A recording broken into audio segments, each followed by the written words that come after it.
Back to follow Joey. I remember one of the first times I met Joe, I was on the point team. We had lost in the icing room, and so point was a club team when I was playing there. And after the first year, I think we had an alumni game, and we had a party either at your house or Lyndon Carlson's. And Joe walks into the party, he had a cowboy hat on, cowboy boots, and a cigar. And that was it.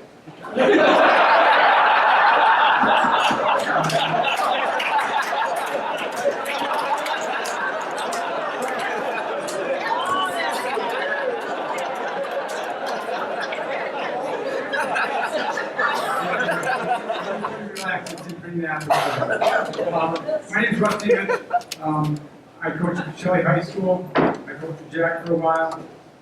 A couple things I like to say about Jack. In order to succeed, you must believe that you can. That's a quote from one of Jack's favorite inspirational speakers, Jim Rohn. Jack has always been driven for success and perfection, striving for the exceptional in everything he does. Jack's coaching style evolved through the years, and I've been lucky to be part of it, too much of it. I met Jack at Shelley High School where he asked me to be an assistant coach for him. And I can remember that we had, the one year we had like 13 guys on the team, and Jack was trying to develop his style and doing what he needed to do. And we had, our guys were just exhausted because we had to run guys double shifting all the time. And he had one guy, he said, go up to the referee and tell him that you lost your contact, we need to look for it. He said, I don't wear contact. I said, that's okay, we need a rest, just go up there. So he did that, and then his technique changed over the years. I think Jack's brothers, Jeff and Mike, might remember this when we were at WSP, and this is one of these premeditated things. Jack was outside the locker room, trying to think of how he could get their attention. And he said what he was going to do. He walks into the locker room, there's a stick barrel in the middle of the locker room, and he just kicks it, and sticks goes flying all over the place. He's trying to do something with some impact. I don't know if it got your attention, but I hope it did. Jack went on to coach Spash, and a few years later I joined him. He had already begun to refine his coaching style. Through the years, no matter what technique that Jack used, Jack and relationships were key.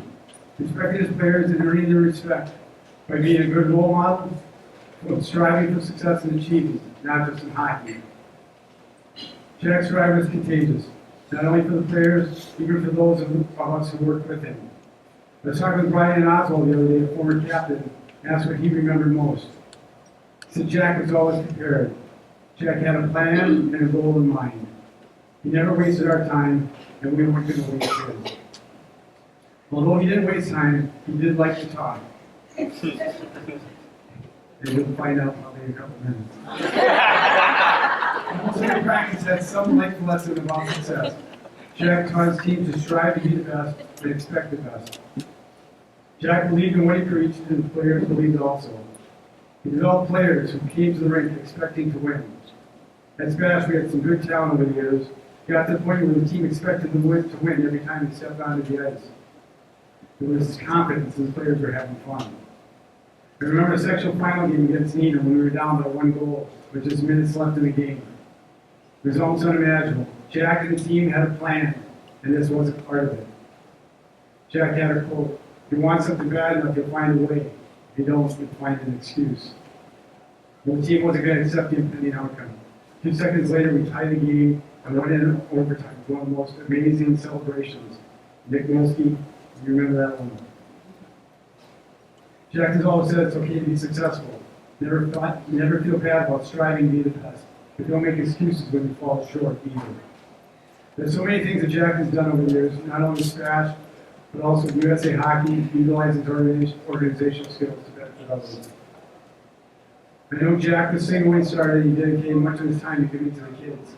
He came up with ways to raise money, like selling the ads of the program, so the team could enjoy a few extra things, especially on trips down the state. Every year there was a Christmas party, with players exchanging gifts, and always a gift from Jack with a special note. Even as coaches received something. Everything Jack did was first class. That was the year-end highlight that he did every year.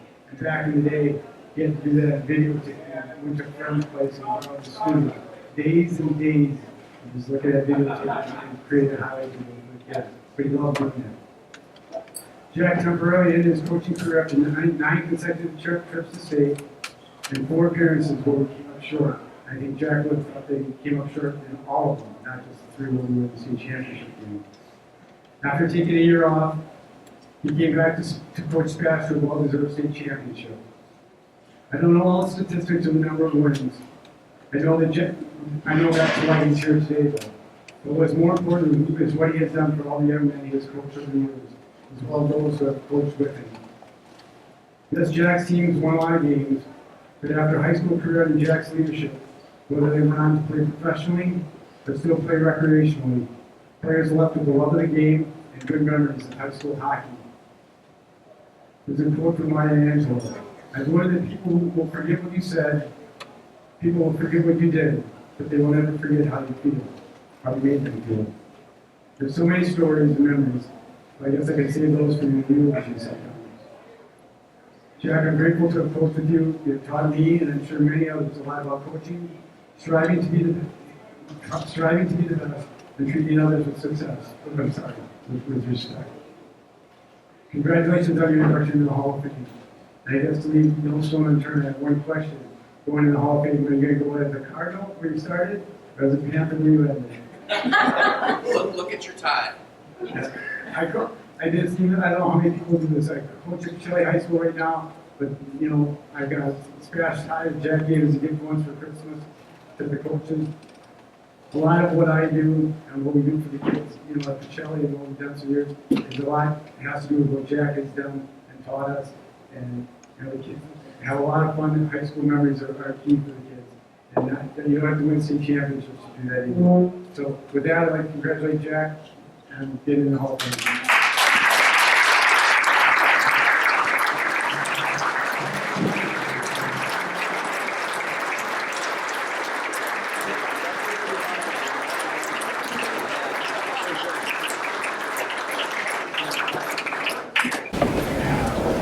Thank you, Rusty. Appreciate you coming down. Is it working?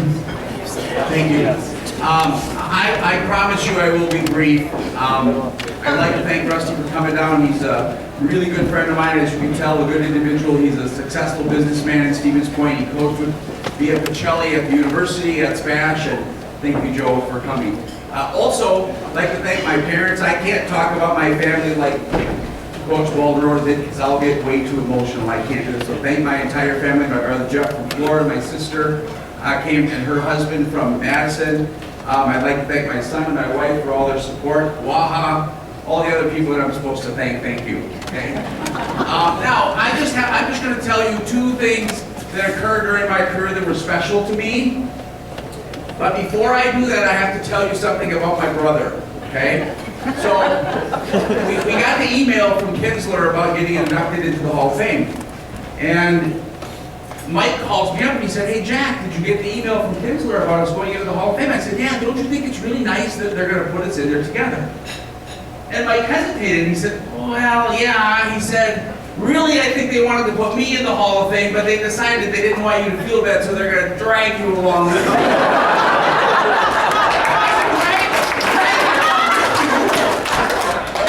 He said, "Well, yeah, Jack, it's all about the numbers." And I said, "What do you mean the numbers?" He said, "Well, I have 360 wins and you only have 319. I said, "Mike, it took you 25 years to get that many wins. I have 18. I've never gotten to 100 losses. You have well over 100 losses." I said, "Do the math." I said, "Our winning percent certainly was better than yours." He goes, "I don't do math, I teach Phi Ed."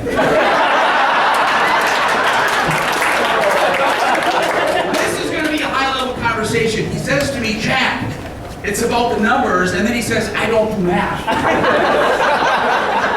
So he said, "Jack, about those wins, they're harder to get in Hudson because we're by Minnesota, and hockey's tough in Minnesota. We play a lot of tough teams in Minnesota." And he said, "Didn't a lot of your wins come against like the JV team from Gleason?" Hence, they're dragging you into the Hall of Fame with me, Jack. Then he says, "How many former players do you have with a Stanley Cup ring?" And I said, "We don't have any, Mike." And he goes, "We have one in Hudson, a nice shiny Stanley Cup ring from a former player that played for me." And I said, "How many former players do you have that are making $6 million in the NHL right now, played in 2 Olympic games, and in the first one, missed a shot in overtime by this much that would have made him America's next Mike Eruzione. Mike said, it doesn't matter, he doesn't have a range. And he says, Jack, this one's gonna hurt, but I gotta ask you, how many state championships do you have? I said 1. He said, Hudson, we've got 2. We have 2, and they're both gold trophies. And I said, Mike, how many state championship trophies do you have? Because we have 4. 1 gold one and 3 second place ones. He said, yeah, Jack, but at Hudson, we don't play for second place. They're dragging you into the hall. So let's give little brother a big hand for all that.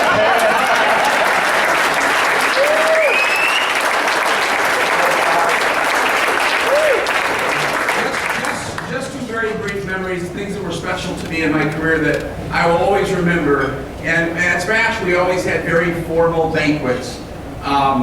Suit and tie for the kids, really nice venue, very similar to this, and we had the highlight videos of the awards. And the year that the first time I retired after the 99-2000 season, we had our banquet at the alumni room at the University of Wisconsin-Stevens Point, and they had just redone the room, big oak doors that were all redone, the interior was redone, new paint and carpet, it was beautiful. So we sat down to eat, and over to my left there was a banquet table that was set, but it was empty. And I was a little puzzled because I made the arrangements, I knew how many people were going to be there. We always had a couple extra for grandmas and grandpas or kids that might come. But and it puzzled me, but then I didn't think too much about it. Well, right before they bring the dinner out, Rusty, who was my assistant coach, gets up to the podium and he starts to talk.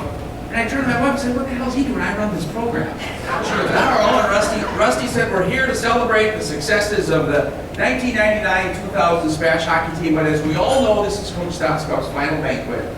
So we've decided to do something special, and we've invited back all of his former captains. Big oak door, I thought I wasn't going to do this, but the big oak doors opened up, and in marched all my former captains in their suits and ties from all across the country. So we did the banquet. Really, I thought I was going to keep it together. We did the banquet, and then Rusty gets back up there again, and all those guys marched up, and Joe said, we want all the captains to talk about their experiences playing for Coach. That was the best 30 minutes of my career. Winning the state championship, you'd think would be #1, but listening to those boys talk about their experiences was the best 30 minutes. And it actually hit me between the eyes. It was the day I was retiring that I found out the level of impact us coaches have on kids, whether it be positive or whether it be negative. It's incredible how much impact we have. It's almost a scary responsibility that I think coaches need to understand. And I think I learned from that because I came back a couple years later, and I think that 30 minutes really helped me in my final years of coaching. So the other thing that I'll remember is that the year that I didn't coach, coincidentally, Hudson wins their first state championship. I'm not going to go there, but they won the state championship. So many of you have been to the Coliseum, and I'm standing 15 feet off the ice, and Mike just won his championship. He comes off, and I give him a big hug. I was so proud of him. So the following year, we win the state championship. I come off the rink, there's Mike standing right where I was standing the year before. Gave him a hug, I said, Mike, now I know exactly how you felt last year. He goes, no, Jack, I know how you felt. So the bottom line is, little brother taught big brother how to win a state championship. Therefore, he really was right. They are dragging me to the Hall of Fame with him. Thank you all very much.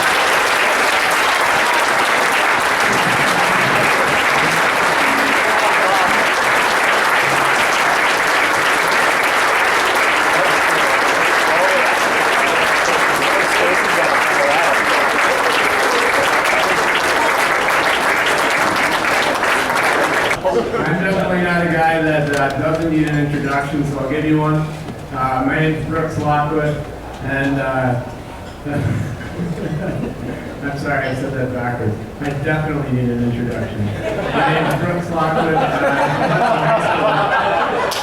and I coach the Hudson Raiders now, and I was definitely appreciative enough to have been coached by Mike Stoskopf. He was my high school coach at Hudson High School. And I was about to give like a 5-6 minute speech about it. It wasn't about the numbers, it wasn't about the 2 state championships. So Jack kind of got ahead of me there, it might have been a little bit more. But Mike was definitely a person that was all about the kids and the community and player development, and it was certainly not about the wins and the losses. You know, as we went through our career, I'm standing in front of Pete Talcott, the former player, Josh Vanilla, Andy Crone, Matt Blazer, Luke Steele, Andy Heiser, all these guys that came back today. We came because Mike was not only our coach in high school, but was a great mentor. And he was a great mentor to me. You know, sometimes as a coach, you look for, or as a player, you look to people outside of your parents or your social network. And a lot of times it's a coach to help you along in your development. And Mike Stoskopf is certainly somebody that helped me along in my development through my playing career and through my high school career, and he helped many individuals as well. You know, over the years that I went through playing hockey at the collegiate level, Mike was always somebody I could lean on. I was very appreciative of that. And I know I wasn't the only person who he reached out to after they graduated from high school. Mike Stoskopf sits here tonight with somebody else that's very important. That's his wife, Sue. Sue was a great leader for our program and really helped Mike along as a coach. And anybody here who's been a coach knows how important it is to have a significant other in your life that allows you to take the time with the kids and spend time at the rink and all those late hours and all the time that you spend thinking about the game and watching film. Sue allowed Mike to have that time, and we're all very appreciative of that, Sue. So thank you so much for helping Mike along.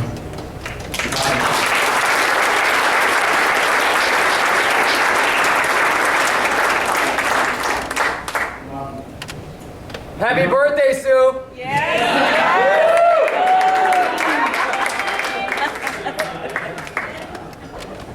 You know, a little bit more about Mike. Mike won 2 state championships at Hudson High School. He won 350 games. It was all great. He brought winning to Hudson hockey and brought hockey to Hudson and made it. We were a community of players and we all loved the game. But again, it was more about what he did for all the kids in the community, what he does as a teacher every day at the school.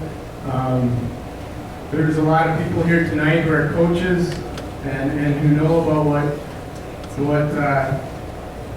they know all about what Mike is about, and that's about the kids and not about the wins and losses. You know, it's more about how you develop people, how you develop them as human beings, and not about, you know, necessarily the result at the end of the year. There's only one team that always wins it at the end of the year, and every other team has to pack up their bags and go home. And really, if it is about all the wins and losses at the end of the year, what do you have? Mike showed all of us as Hudson hockey players that there's more to the game than just the wins and losses. It's who you are as a person. It's how hard you're going to work. It's that competitive attitude. It's what are you willing to bring to the table in terms of your relationships with people. And that's all that Mike was about. And for all the years that we had you at Hudson High School, Mike, we were very thankful, very appreciative to have you there. And you definitely brought hockey to Hudson. So thank you, Mike. And without further introduction, Mike Stoskopf. Coach! Coach!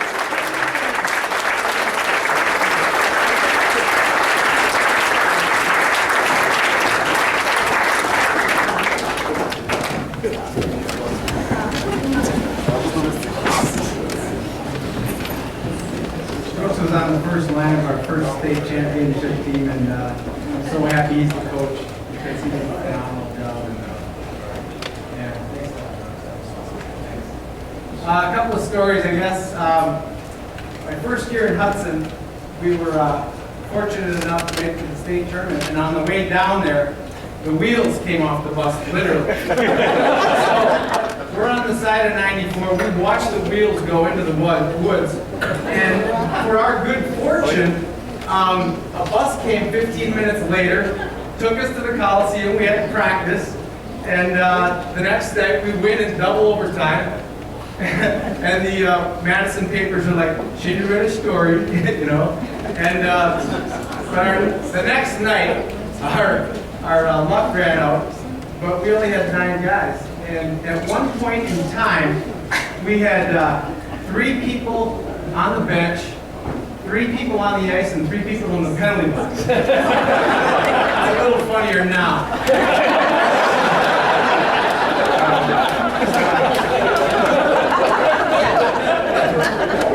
Another story, I was talking to Jeff Hanslick, a referee, before a game, and he said, hey, were you on Highway 29 south of Chippewa Falls with a Ford Explorer,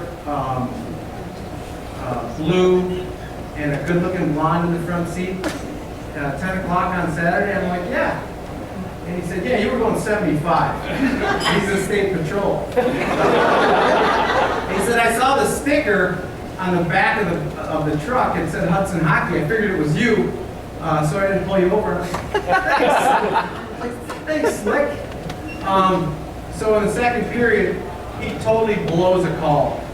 And I called him over and I said, hey, Slick, I guess we're even now, huh?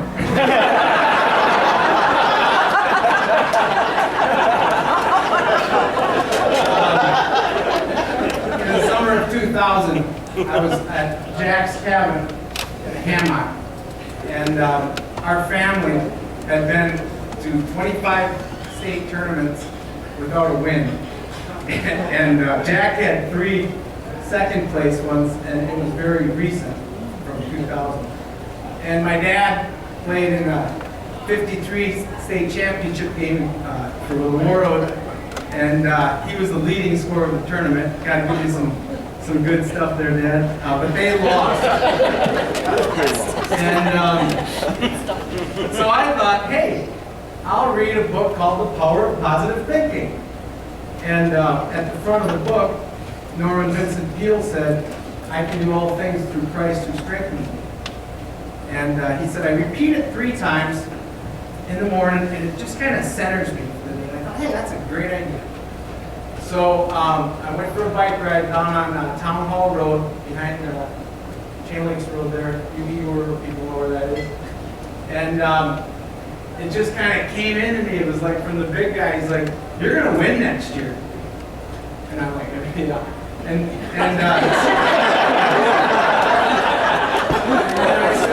I said, why? And he said, honor me. And it just popped into my head. You can believe it or not, but it was real for me. And so I told that story at the banquet, and that was one of the nicest things that happened to me as a coach. You were there. You were. So are you. So are you. That's cool. I'd like to congratulate all the other inductees. I'd like to thank all the people from Eagle River that are here. I see the Carters and the Richters and all the old names of Eagle River. I want to tell you how much I love this town. I mean, the Dome is the best hockey rink I've ever been. And I spent a lot of great days there. I don't want to miss anybody. Daryl, thanks for coming. I'm going to miss people. You guys know I very much appreciate that you're here. Nance, my sister, when I was a kid, she knew I liked to play, so we played tennis, we played catch with a football, we played hockey in the backyard, and she was good. And in fact, when we had an outdoor rink at the Maney house, out like on the way to Dooney's house, it's back there, she'd kill us. She'd kill us on the outdoor rink. It was 3-on-1. Yeah, those were good times. She really, I think, helped me spiritually as well. And so I love you, Nance. Thanks. My brother Jack, he used to give me unprovoked daily beatings.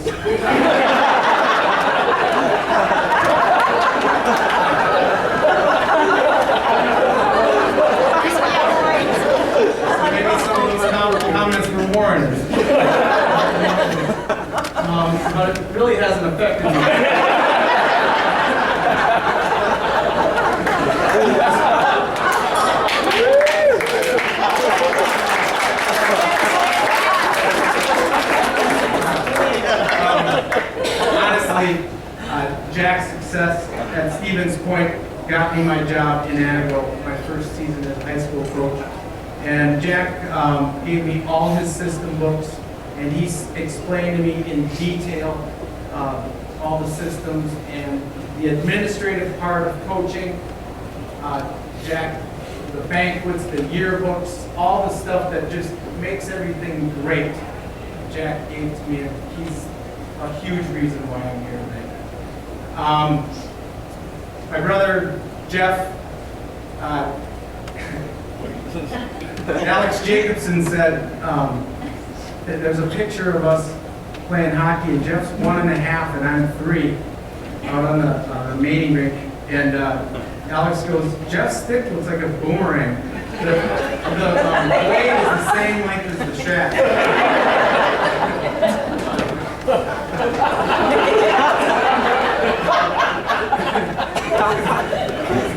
The greatest days I had in hockey were playing hockey with my brother Jeff. When I was a senior in high school, we were playing WAHA West to get to the state championship. And Jeff was a junior, and I grabbed him by the jersey, and I said, Jeff, you are awesome. Be awesome. Well, we won 5-4, and he scored 4 goals. He must have been a pretty good coach.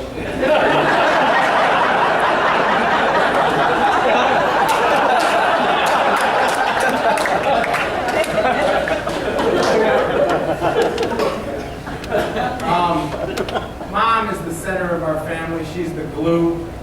I mean, when things are going well, she encouraged us. And when things were falling apart, she put back the pieces. And at least I have the guts to talk about all the family members.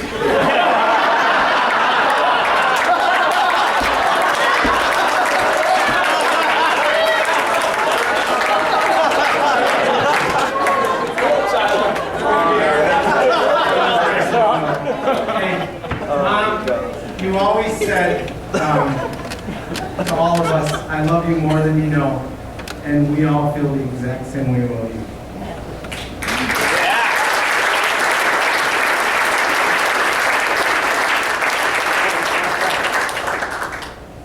When I was in 3rd grade, I said to my dad, I said, I want to skate before school. He said, all right, get some guys together, and I'll take it. And so I got a bunch of guys together, and we skated from 6 o'clock in the morning till 7 o'clock in the morning, and we made it back to school at 8. And this is from 3rd grade to 8th grade, November through February. And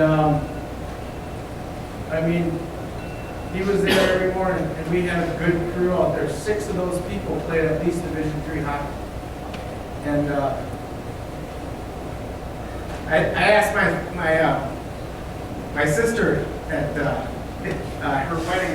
I said to I was talking to my dad, and I said, "Hey, Dad, if you wouldn't have gotten hurt when you were playing at North Dakota, you might have gotten to play with Billy and Roger Christian, who were your line mates in high school, on the Olympic team." Because Mom always said he was better than them. And he said, probably not. But he said, if I would have, maybe I wouldn't have had you guys. So, I'm all done. This has been a great night. I hope all of you guys have had a great night. I love Eagle River. I'm so blessed to be here tonight. And thank you very much.